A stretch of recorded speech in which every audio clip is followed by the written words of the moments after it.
అయితే ఈ లెటర్ కి రియాక్షన్ కూడా స్టార్ట్ అయింది. తెలంగాణ పాలిటిక్స్ లో ఇప్పుడు పవర్ ఫైట్ నడుస్తోంది. విద్యుత్ కొనుగోళ్ల అంశంపై అధికార ప్రతిపక్షాల మధ్య మాటల తూటాలు పేలుతున్నాయి.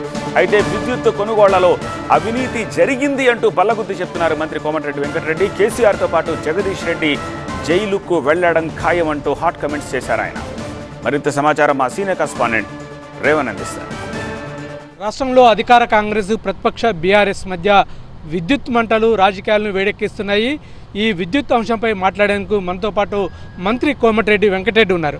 చెప్పండి, ఇప్పటికే విద్యుత్ అక్రమాలపై కమిషన్ ఏర్పాటు చేస్తారు. ఆ కమిషన్కు మాజీ సీఎం ఒక లేఖ రాశారు. 12 పేజీల లేఖ కూడా రాసినటువంటి పరిస్థితి. నిబంధనలకు వ్యతిరేకంగా పనిచేస్తుంది. ముఖ్యంగా అంటే రాజకీయ కక్షతోటి ఈ కమిషన్ ఏర్పాటు చేశారని చెప్పి కేసీఆర్ ఆరోపిస్తున్నారు. ఎట్లా చూస్తారు మీరు? ఇది అసలు దేశ చరిత్రలో మొట్టమొదటిసారి అనుకుంటా 10 సంవత్సరాలు ముఖ్యమంత్రిగా ఉండి ఒక అంశంపై అసెంబ్లీలో చర్చ జరిగి ఆ చర్చలో పాల్గొన్నది నేను.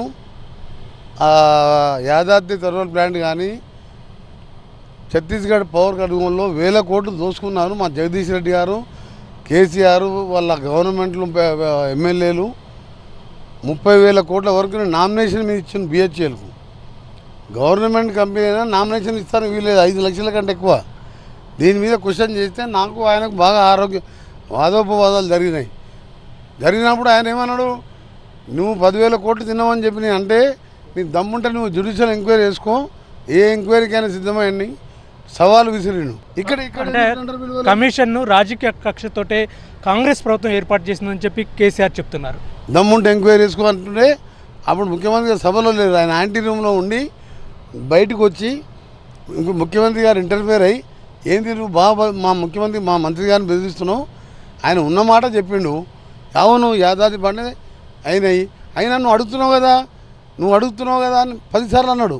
నువ్వు జ్యుడిషియల్ ఎంక్వైరీ అడుగుతున్నావు కదా జగదీష్ రెడ్డి గారు, వేస్తున్నావు పో అన్నాడు. అడిగింది వాళ్ళు, వేసినాక ఎవరిని వేసినాము? దేశంలో బహుశా ఎల్ నరసింహారెడ్డి ప్రధాన న్యాయమూర్తిగా రిటైర్ అయ్యి మళ్ళా మోడీ గవర్నమెంట్లో మన 5 సంవత్సరాలు క్యాట్ చైర్మన్గా మచ్చ లేదు కదా. ఆయన శనివారం ఆదివారం కోర్టు ఆడలేస్తుంటే ఊరికి పోయి స్వయంగా ఆయనే రైతు విషయంలో ట్రాక్టర్ దున్నుకొని నాగలు దున్ని వ్యవసాయం చేసుకొని నిజాయితీకి మారుపేరు భారతదేశంలో ఎల్ నరసింహారెడ్డి. ఆయన గురించి కేసీఆర్ గారికి తెలుసు. ఎందుకు వద్దంటున్నా అంటే మొత్తం నరసింహారెడ్డి గారు ఎవరికి ఇంటోడు కాదు, వాస్తవంగా పోతాడు. జైల్లోకి పోయేది ఖాయము. 15,000 కోట్లు ఇలా 30,000 అన్నారు, 45,000 దాటింది, ఇంకా 15,000 పెరుగుతుండొచ్చు. నేను ముందుకెళ్ళి చెప్తే ఆ రోజు నన్ను ఏమన్నాను, తెలంగాణ నల్గొండ ద్రోహి, నల్గొండ కరెంటు వద్దన్నాడు. అరే కరెంటు కోసం కాదరా నాయన, మీరు పైసల కోసం బ్రాండ్ పడుతుండ్రు. 3 రూపాయలు యూనిట్కి బయట దొరుకుతుంది, 9 రూపాయలు ఖర్చు అవుతుంది, మీ లంచాలతో 10 రూపాయలు దాటుతుంది యూనిట్ ధర అని చెప్పిన. ఈ చర్చ జరిగినప్పుడు సవాలు విసిరింది. దమ్ముంటే వేయి అని చెప్పినందుకు ముఖ్యమంత్రి గారు నాకు జగదీష్ అంటే వాగ్వాదం చూసి వచ్చి లోపలికి వెళ్ళి వచ్చి మాట్లాడి ఎంక్వైరీ చేసిండు. ఇప్పుడు కేజ్రీవాల్ మీద ఉన్న ఆరోపణ ఎంత? 100 కోట్లు ముడుపు తీసుకున్నందుకే కవిత కేజ్రీవాల్ జైల్లో ఉన్నారు ముఖ్యమంత్రిగా. ఈయన మాజీ ముఖ్యమంత్రిగా 20-30 కోట్లు యాదాద్రి ప్లాంట్లో దోచుకున్న తర్వాత ఆ కమిషన్ రిపోర్ట్ ఇచ్చిన యాక్షన్ తీసుకుంటారా లేదా?